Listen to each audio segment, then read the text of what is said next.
मंच मिला है मुझे कविता पाठ के लिए। तो मैं कविता की शुरुआत करता हूँ माजिद निसार साहब से। अभी आपकी पुस्तक का अनावरण हुआ है और इत्तेफाक है कि इन्होंने कल ही मुझे सपने में दर्शन दिए, तो वहीं से मैं शुरुआत कर रहा हूँ। जरा देखिएगा कि कविवर माजिद निसार साहब को कल मैंने अपने सपने में देखा। कविवर माजिद निसार साहब को कल मैंने अपने सपने में देखा। बोले प्रिय भुवन मधुशाला की तर्ज पर, बोले प्रिय भुवन मेरी मधुशाला की तर्ज पर तुमको लिखनी है ठेका। बोले प्रिय भुवन मेरी मधुशाला की तर्ज पर तुमको लिखनी है ठेका। कविवर आरोप लगा सकते हैं मुझ पर, अरे भुवन तुमने कितना फेंका, पर कविवर माजिद जी के आदेश पर मैंने लिखी यह कविता ठेका। तो कृपया कविता ठेका देखिएगा जरा। ऋषि मुनियों को घर बार त्याग, ऋषि मुनियों को घर बार त्याग, निर्लिप्त रहते बहुत सुना देखा। भोगी रहकर भी यदि योगी बनना है तो तुम्हें रोज जाना होगा ठेका। भोगी रहकर भी यदि योगी बनना है तो तुम्हें रोज जाना होगा ठेका। एक समर्पित शराबी को शाम को क्या कभी भी तुमने भटकते देखा? कोई भी उसे दिग्भ्रमित नहीं कर सकता जिस पथिक को जाना हो ठेका। धन्यवाद सर, धन्यवाद।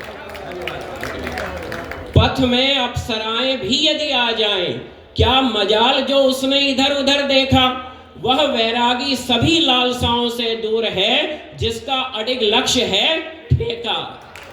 धन्यवाद, धन्यवाद। समाज क्या सोचेगा मेरे बारे में, जब यह सिर का बोझ उसने फेंका, तब जाकर पूरे स्वाभिमान से नजरें उठाकर वह पहुंचा ठेका। जीवन मृत्यु जिसके लिए सब एक बराबर, जीवन मृत्यु जिसके लिए सब एक बराबर, भ्रमित सी रहती जिसकी जीवन रेखा। यमराज सदा विराजते हैं उस वाहन में जिसका चालक होकर आया हो ठेका। जब टुन्न होकर वह लौटता है, जब टुन्न होकर वह लौटता है, क्या तुमने कभी उसे ध्यान से देखा। बिजली के खंभे से भी बतियाने का उसे दिव्य शक्ति देता है ठेका। शराब से बर्बाद हुए घरों की मदद हेतु, शराब से बर्बाद हुए घरों की मदद हेतु कल्याण मंत्रालय तुमने अवश्य होगा देखा। इसके लिए राजस्व कहां से आता अगर न होता जगह जगह कल्याणकारी ठेका।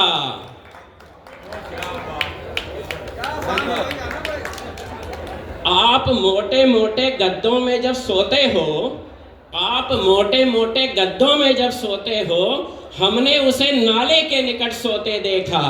भौतिक सुख सुविधाओं से मुक्ति पाने का सच्चा मार्ग दिखलाता है ठेका। अब थोड़ा बहनों और माताओं का दर्द देखिएगा अगली कुछ पंक्तियों में इसी कविता में, कि मेरा बर्थडे है पापा जल्दी घर आना, मेरा बर्थडे है पापा जल्दी घर आना। बोली तुतलाकर बिटिया सुलेखा, पर ममता के बंधन उसको क्या बांधेंगे जिस सिद्धार्थ को सत्य की खोज में जाना हो ठेका। माँ देखो पापा गिफ्ट नहीं लाए हैं, बोली सुलेखा जब पिता को खाली हाथ आते देखा। बेटा इसमें पापा की क्या है गलती, माँ बोली गिफ्ट शॉप से पहले जब पड़ता हो ठेका। धन्यवाद, बहुत धन्यवाद। अरे सर जी, सर जी, सर जी, सर जी, अहो बागे सर जी, अहो बागे। माँ आगे बोलती हैं कि बेटा पापा को तुमने क्या लड़खड़ाते कदमों से नहीं आते देखा। बेटा पापा को तुमने क्या लड़खड़ाते कदमों से नहीं आते देखा। वो घर आ जाएं उसे ही गिफ्ट समझो जब पिता तुम्हारे जाते हैं ठेका। वो घर आ जाएं उसे ही गिफ्ट समझो जब पिता तुम्हारे जाते हैं ठेका। और अंतिम में सुनिएगा, धन्यवाद, कि बच्ची क्या कहती है देखिए, कि बड़े होकर मुझको शायद, माँ बड़े होकर मुझको शायद तब पापा न करे अनदेखा। माँ बड़े होकर मुझको शायद तब पापा न करें अनदेखा, जब मैं भी चलूंगी खूब बंठन कर अपने प्यारे पापा के संग ठेका। जब मैं भी चलूंगी खूब बंठन कर अपने प्यारे पापा के संग ठेका। धन्यवाद, बहुत बहुत धन्यवाद, बहुत बहुत धन्यवाद। अच्छा, एक उत्तराखंड का मैं दूसरा रंग आपको दिखाता हूँ। दुर्भाग्यवश एक तो रंग हमारा ये है जो थोड़ा फीका रंग था, लेकिन एक कवि को क्योंकि कड़वा सच बोलना पड़ता है इसलिए ये कविता थी। लेकिन हमारे उत्तराखंड का असली रस देखिएगा, हमारे सैनिकों को समर्पित मेरी एक कविता है, जरा देखिएगा। कविता का शीर्षक है फौजी। तो एक फौजी सेवानिवृत्त होने के बाद जब अपने घर पहुंचता है तो अपने पिता से कहता है कि पिताजी मैं तो अब सेवानिवृत्त हो गया हूं, अब मेरे लिए क्या काम बचा है।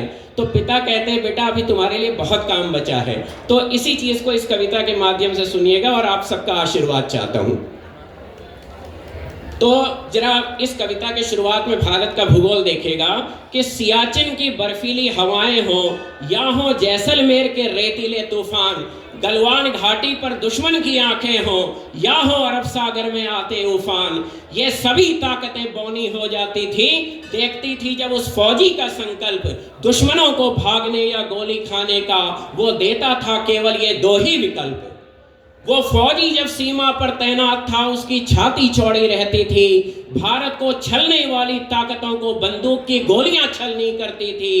लेकिन जिस दिन सेवानिवृत्त हुआ था वो आंखों में आंसू भर लाया था, बंदूक उतार कंधे से मन में एक जटिल प्रश्न लिए वो घर आया था। तो उसका क्या जटिल प्रश्न है जिसका उत्तर वो अपने पिता से चाहता है, देखिएगा। तो वो पिता से कहता है कि मैं देश के लिए लड़ने के लिए बना हूं, कोई अन्य कार्य मुझे नहीं आता है, अब लड़ने का हुनर लगता है मैं खो दूंगा, एक यही कार्य मुझे सही सही आता है। जो लक्ष्य लेकर मैंने जन्म लिया था वह प्राप्त हो गया है ऐसा लगता है, निरुद्देश्य होगा मेरा अब बाकी जीवन, कहो तुमको भी क्या ऐसा लगता है। तो देखिए पिता क्या कहते हैं उससे देखिएगा। पिता कहते हैं अरे नहीं नहीं भारत के सैनिक, अरे नहीं नहीं भारत के सैनिक, अभी कई लड़ाइयां तुमको लड़नी है, अब सीमा पार नहीं भीतर घातियों से तुम्हें भारत की रक्षा करनी है। हर तरफ फैले भ्रष्टाचार में, हर तरफ फैले भ्रष्टाचार में जब भारत को बधा तुम पाओगे, राष्ट्रगान तिरंगे के तले जब तुम क्रोधित स्वर में गाओगे, लोकतंत्र को बाहुबलियों के तुम जब इशारों पर नाचते पाओगे, वंचितों शोषितों के अधिकारों को तुम जब दम तोड़ता देखते जाओगे, दोगले तर्क बार बार देखोगे, जब जब आतंकवाद पर चर्चाएं होंगी, वोट बैंक के खिसकने के डर से जब जब देश की सीमाएं रक्षा खोएंगी, मजहब और जात पात के खेल में जब लोगों को मरते हुए तुम देखोगे, तिरंगे के रंगों में जगह जगह जब खून के छींटे पड़ते हुए तुम देखोगे, घर भीतर के इन दुश्मनों को जब तुम, घर भीतर के इन दुश्मनों को जब तुम पाओगे प्रगति की धारा को करते अवरुद्ध, घर भीतर के इन दुश्मनों को जब तुम पाओगे प्रगति की धारा को करते अवरुद्ध, फिर से एक कमर कसोगे तब तुम सैनिक, अभी जीतने हैं तुम्हें कई भीषण युद्ध। फिर से एक कमर कसोगे तब तुम सैनिक, अभी जीतने हैं तुम्हें कई भीषण युद्ध, अभी जीतने हैं तुम्हें कई भीषण युद्ध। बहुत बहुत धन्यवाद। भारत माता की। बहुत सुंदर रचना। और आज क्योंकि यहाँ पर सैनिक दिवस